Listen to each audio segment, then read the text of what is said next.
did I make a difference? Did I produce good humans that are going to go off into the world and try to make a difference?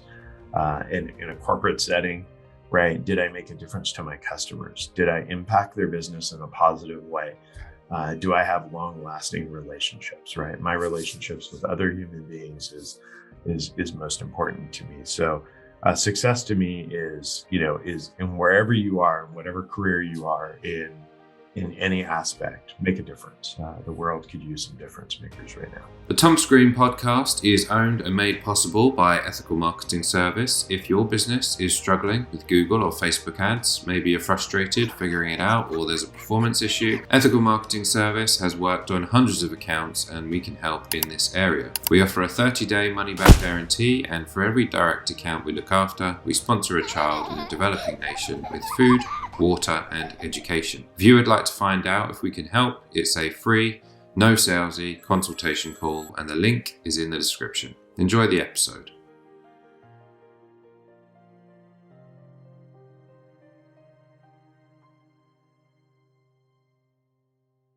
Thomas Green here with Ethical Marketing Service. On the episode today, we have Michael Grace. Michael, welcome.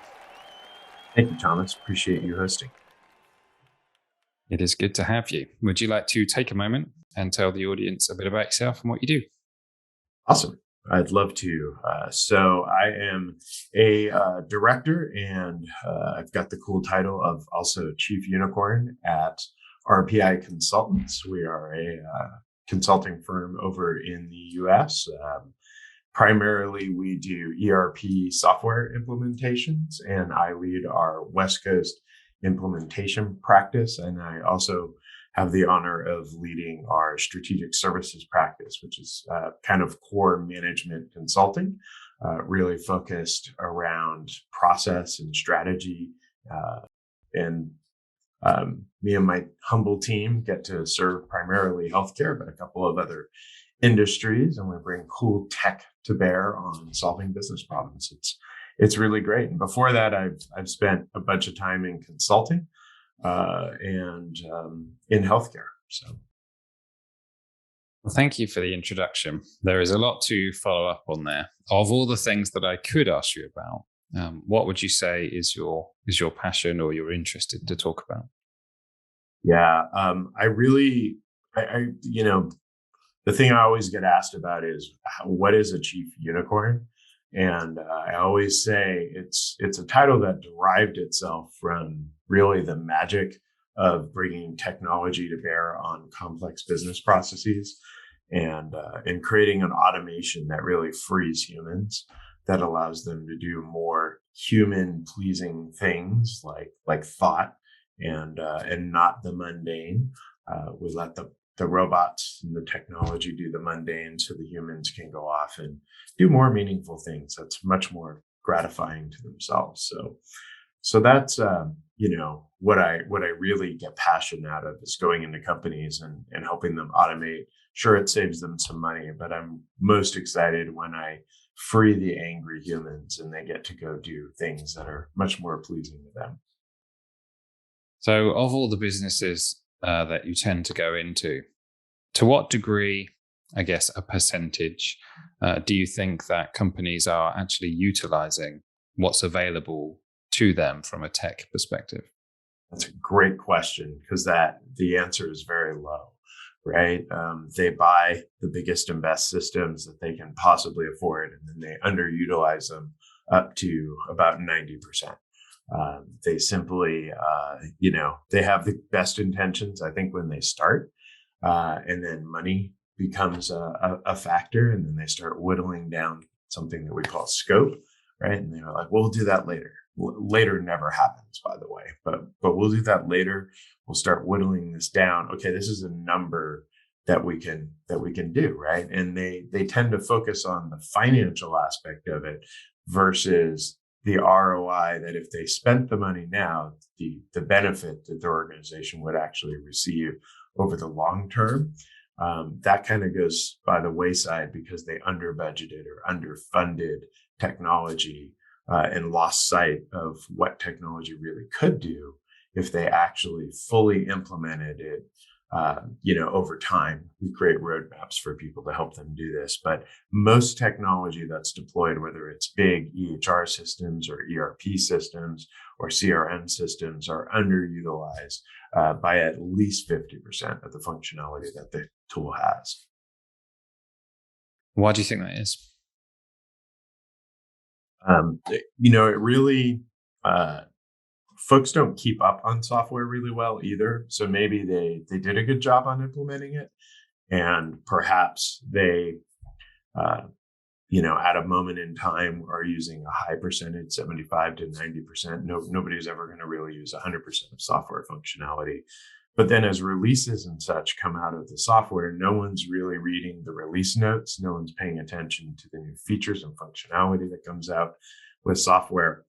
And so over time, you're still doing the same thing using the same features and functionality of the software that you did 3, 5, 7, 10 years ago. And the software is now matured and you just aren't taking advantage of it. So it's a maintenance problem. Somebody needs to be in charge of making sure that they pay attention to the releases that are coming out, and then work with the business owners to really make sure that they're, is this a feature that we want to take advantage of? Does this help us? Should we deploy this? And really paying attention to that. And I suppose that the ones that do implement that do have some sort of, let's say, paying attention to latest releases, are going to be most efficient, maybe ahead of the curve a little bit more than the others. So there is a self-interest element to that. Would you say that's fair? Yeah, that's 100%.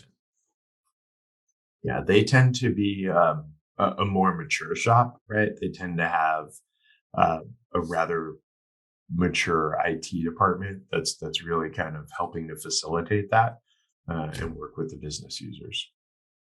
Do you mean the ones that are staying ahead? Okay, and the ones that don't have sort of much of a tech department, and what would you say the traits of those people tend to be?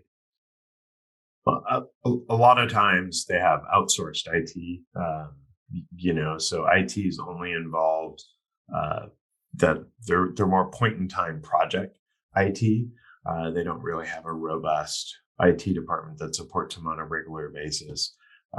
So they get these flashes of greatness, if you will, right? They move along and then they stagnate, and then they move along and then they stagnate.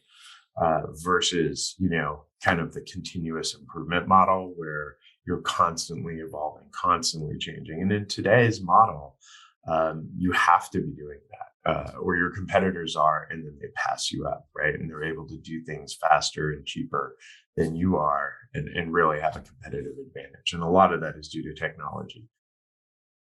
It's a really interesting insight, because a lot of what's taught around, should we say, scaling a business, and I'm sure you already know all this, but it's all about processes, systems, in order to sort of work on your business instead of in your business. It's about kind of like the McDonald's model, where you put something in place, it's followed by employees, and therefore you have a repeatable system and your business grows, providing you're doing all those right things. But it's kind of contradictory in terms of what, in order to make the most of tech, it's almost a negative way to think that way, if you see what I mean. Have you got any thoughts around that? Yeah, technology is constantly evolving, right? If you think about software, apps, technology, hardware, it's in a constant evolution cycle. Probably not as fast as it was during the 80s and 90s, but it's still ever evolving. It's really hard for somebody starting a business or trying to grow a business to work within their business and grow their business and then stay in tune with all the changes in IT, right? They really need a partner to help them with that, to really kind of say, here's my vision for my business, here's what I'm trying to do, and then have somebody that really keeps their pulse on the technology aspect to say, awesome, here's what's in the toolbox that can help us do that.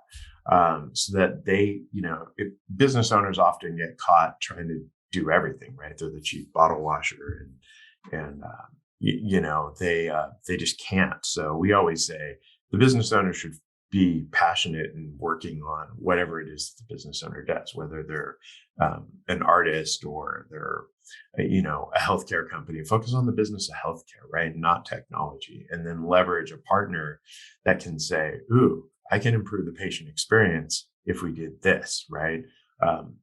Technology just had a huge play in the healthcare space with the pandemic. And all of a sudden, right, healthcare was somewhat modernized, whereas it had been sitting dormant for about 10 years, really struggling to leverage technology. And all of a sudden, the telemedicine and the way that we talk, much like we're talking here, doctors and nurses were talking to patients. That wasn't a thing until the pandemic of 2.5, 3 years ago. What do you think about the sentiment around tech? It might be a perception problem with myself, and you might have a different angle on it. I don't feel like more tech is seen as a positive thing, even though maybe it might be. So, any thoughts that spring to mind there? Yeah, there's something in the tech field that we call technical debt, right? Which is basically means people run at tech and go, oh, I need everything. I need to buy this, that, this, that, this. And they wind up with what we call technical debt, meaning now you have all these apps that you have to maintain, you have to pay for, you're not really sure how they're being used. More tech, whether it be software or hardware, doesn't necessarily mean that that's a good thing, right? Just because you can buy more doesn't mean you should. We like to start with the business problem, we say, right? Start with what are you trying to solve? Go do your research and then really thoughtfully think about not only what do I need today, but how is that going to fit in over the long-term growth, right? Can that software scale with me? What is my business plan? How quickly am I going to scale? And will the software be able to grow with me? Or is it a flash in the moment kind of software that's great for a year, but then I got to get rid of it and I got to get something else. And while that may be cheaper in the short term, you'll find that over a longer period of time, it winds up being much more costly to get these throwaway systems that can't grow and scale with you. So it's important to be thoughtful, I guess, around tech is my response. You really have to think about where is my business? Where is my business going? What problem does this tech solve today, tomorrow, and 3 to 5 years down the road? And what does that cost look like? We do a lot of analysis around cost because software vendors aren't really helpful, right? They tend to give you a low upfront cost. They get you in, and then all of a sudden, oh, your maintenance renewal is now significantly larger. And you're like, wow, if I knew that, I wouldn't have done this because now I can't really afford it and I'm in a bind. So really thinking about what you're doing with it, what the costs are, and doing that analysis is really important. So you don't wind up frustrated by technologies, which is mostly the cause, not of the technology, but of the vendors that are selling it. It's a great point about having loads of different apps or pieces of software, and it maybe it's habitual in the sense that people are getting as much tech into their lives as possible and then complaining about the fact that they have so much tech. Even personally, I'm interested to know about yourself, about how you use it actually, about what does your phone look like, and the software you use on a daily basis. Yeah. Tech, being a technologist, tech is a big part of my life, right? I buy cars based on the integration to the tech that I use. I'm an Apple user. I'm also a PC user, but primarily an Apple user simply because of the continuity between that platform, right? My phone talks to my computer, that talks to my watch, that talks to my Apple CarPlay, that keeps me connected pretty seamlessly. And PCs haven't quite mastered that yet, But then conversely to that, I set a lot of limits around my technology. I really work on focused work time. So I have a Chrome extension that blocks a lot of sites that when I use Chrome, I am focused on what I'm doing for business, and it blocks sites like Facebook and such. So I'm not tempted to be like, oh, who's posting on Facebook, right? And then I'm down a 30-minute rabbit hole on Facebook instead of working. So I try to really use tech to my advantage to get strong bursts of focused work. I use a lot of apps to capture my time and what I'm doing, partially because I have to build customers, but also I want to be mindful of what I'm doing. If I'm working an 8-hour day, most people say they're working an 8-hour day, and then you go into any company, I don't care what company it is, and you look at their browsing histories. The number one website, I guarantee you, at almost any company will be Facebook. It's where most of the employees spend their time. Is that working? Not really. Should they, should that be blocked? Well, that's a whole other discussion, but I set up a lot of parameters for me because I'm easily distracted, right? I'm like, ooh, shiny object. And off I am researching the latest and greatest instead of working on a deliverable for a customer. So I use notification limits on my phones, when I'm home with my family. I have certain people prioritized that they can always get a hold of me, like my 86-year-old mom.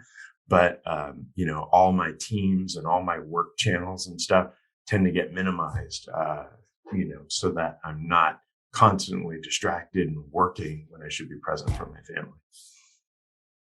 It's a great answer, but I have to do it, Michael. Go for it. Should Facebook be blocked at work?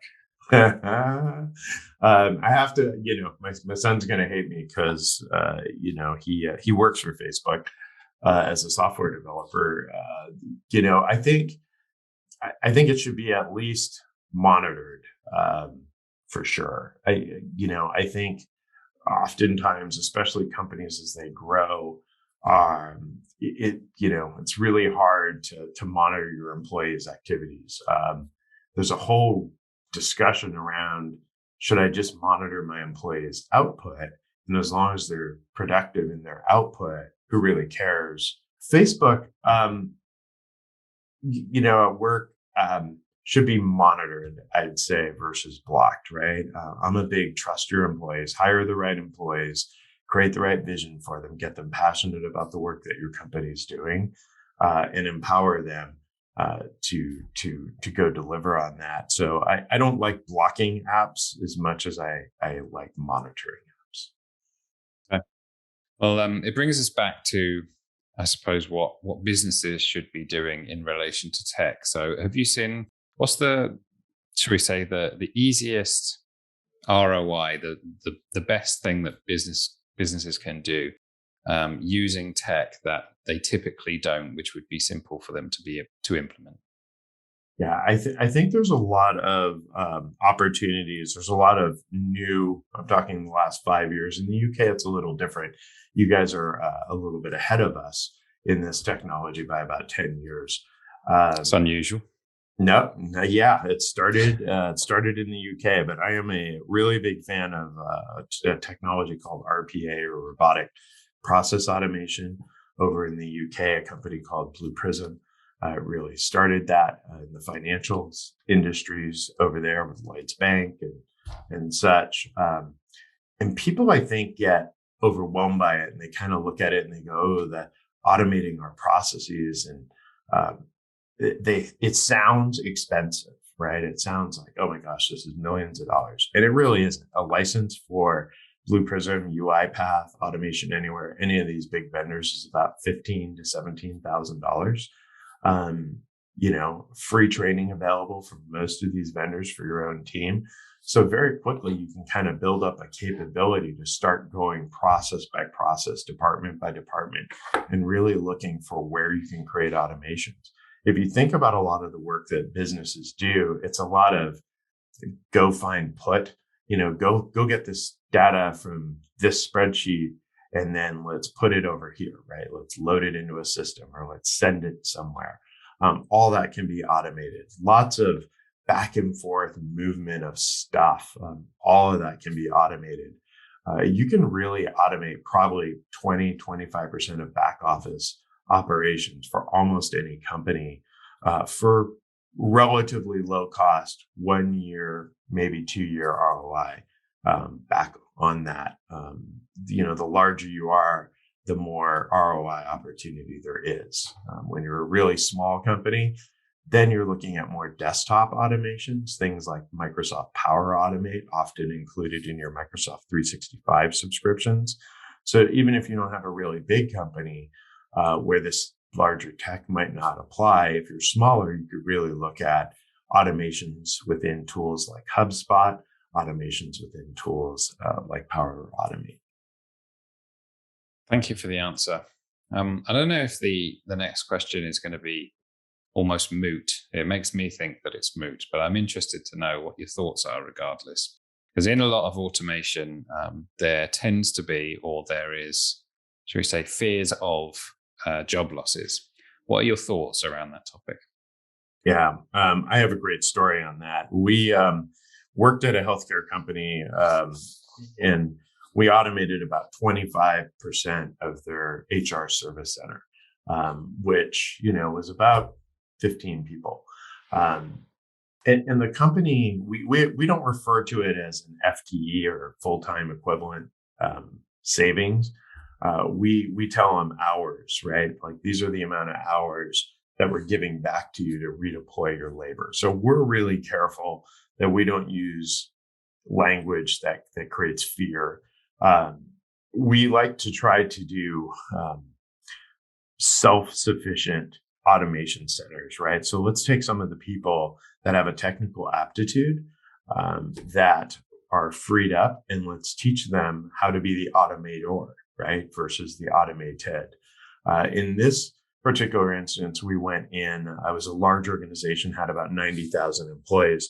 And as we freed up parts of these HR service centers, they said, wow, we really now can do a couple of things, right? We can bring some of our outsourced processes back internal to the company, right? So our own employees are serving our own employees versus having some third-party company serving our employees and probably not doing it as well as our own employees would treat our own people.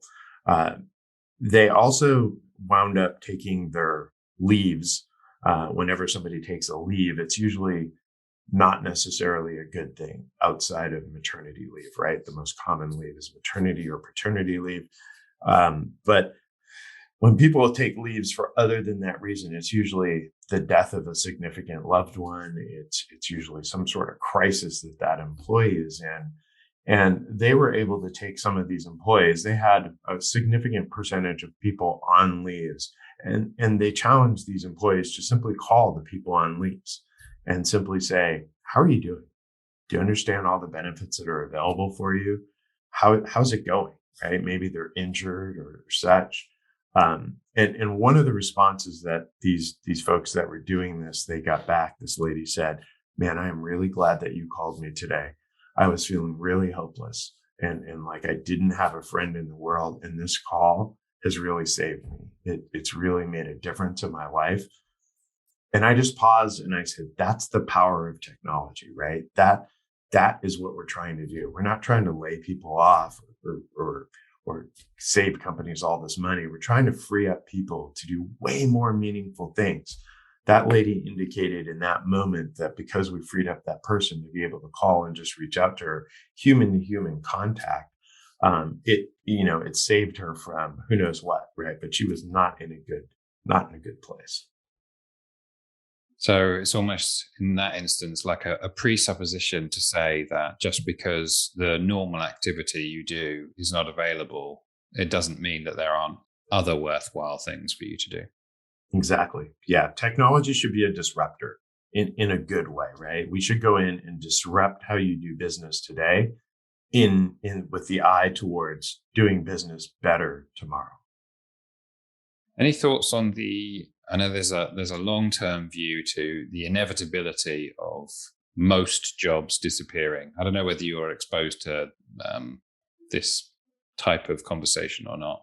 Have you got any thoughts on, I don't know, what springs to mind for you there? And is it right for a business to think in terms of Some people would say that it's perfectly normal and good for a business to, for example, cut costs as often as they can do, so that they're in business, they have a profit, and therefore they'll be able to sustain the rest of their team.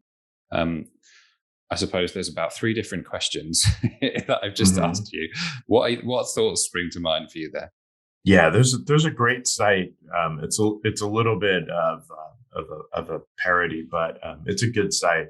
Will a robot take my job? And it lists careers that are highly at risk of automation, right? And folks should be aware. And I think last time I checked, the number one job out there to be automated was accountant, right? So if you're an accountant, if you think about that, right, you're not really doing anything creative, right? You're thinking about in the context of GAAP rules, or I know England doesn't have GAAP; they have the UK has a different accounting set of rules, right? But there's rules, and you don't really create accounting entries. Something happens, and you move numbers around, and you post to ledgers and different accounts, and it's all guided by all these rules. That's very automatable. Therefore, that those positions tend to be very much at risk. What's never going to be or not going to be at risk is creative thought. So if you're in some sort of creative type of field, you're probably very, very safe for at least the mid to long term. Human contact things like counseling, things like mental health, right? In no way is that really being automated, right? That's humans helping humans. Those careers tend to be really safe. Should businesses constantly automate? There's a bit of, I used to say, automation used to be a competitive necessity or a competitive advantage, and now it's a competitive necessity. You have to have some level of reducing your costs because your competitors are. So if you're not doing it, they are going to be much more leaner from a cost perspective than you are, and able to do things like undersell you, come to market faster, operate faster. So yes, I think, they have to be in some mode of constant automation, leveraging technologies. I think, we have to try not to lose the humanity in that. I really like trying to push, the customer service aspect, like whatever your business is, whether it's retail, create automation on the stuff the customers don't care about, right? Let's automate that. And then let's all go focus on what truly matters, which is that customer interaction. Whether your business is digital and you're going to focus on deploying better technologies to your digital customers that interface with you maybe on a website, or it's retail, or it's patient care, whatever the industry is, let's shift the human presence further up front, because I think over the years we've kind of lost that. Great answer.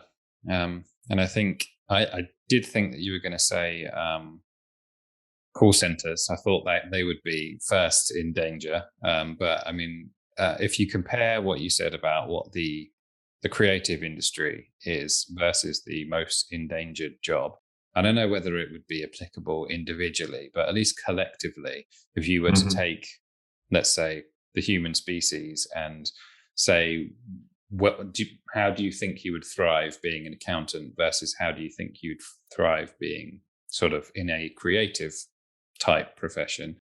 I think a lot of people would be better off in a creative endeavor than they would be in, as you say, doing things which could easily be automated away. I don't know, that's what I concluded from your answer, rightly or wrongly.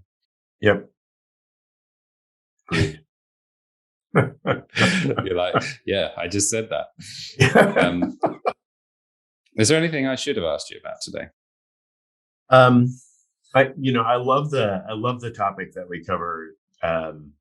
So I don't really think there's it's such a vast topic. I always tell people, don't get overwhelmed, right? Do your research. Be mindful of where your research is coming from. lot of money being spent on advertising by the software vendors, right? Pushing their product, obviously, telling you that their product is the answer. So I always say, if you're interested, talk to somebody who implements the technology versus the technology that just wants to sell you the technology. And find a good partner that helps you sort through the noise, because there's a lot of it out there, and it sounds expensive, it sounds overwhelming, but it doesn't have to be. If you find a good partner to help you walk that path and really focus on your business and what you're trying to do, you can find a way. And I mentioned I'd be asking this before we started recording. What does success mean to you, Michael? Success is really making a difference. Whether you're making a difference in a personal capacity. I'm a father of 5. That's the most important career to me, is to being a good father and shepherding them through the crazy world that we live in. And so success, really is, did I make a difference? Did I produce good humans that are going to go off into the world and try to make a difference? In a corporate setting, right? Did I make a difference to my customers? Did I impact their business in a positive way? Do I have long-lasting relationships, right? My relationships with other human beings is most important to me. So success to me is in wherever you are, in whatever career you are in any aspect, make a difference. The world could use some difference makers right now. So based on that criteria, are you a successful individual? I try to be every day. I try to be better, a little bit better every day at delivering that to both my family and my customers. So I'd like to think I am. Well, congratulations. Any closing thoughts for us today? No, I really appreciated this, Thomas. What you're doing with the podcast, and what you're putting out into space, that hopefully helps folks that are listening. Well, if people want to connect with you or know more, where do they go? They can go to 2 different places. My personal site where my podcast is at, and my blogging is techprounicorn.com. And if they want to find out about my company, it's at rpic.com. All right. Well, for everyone listening, please review the links in the description. Michael, thank you for being a great guest today. Awesome. Thank you, Thomas, for the time.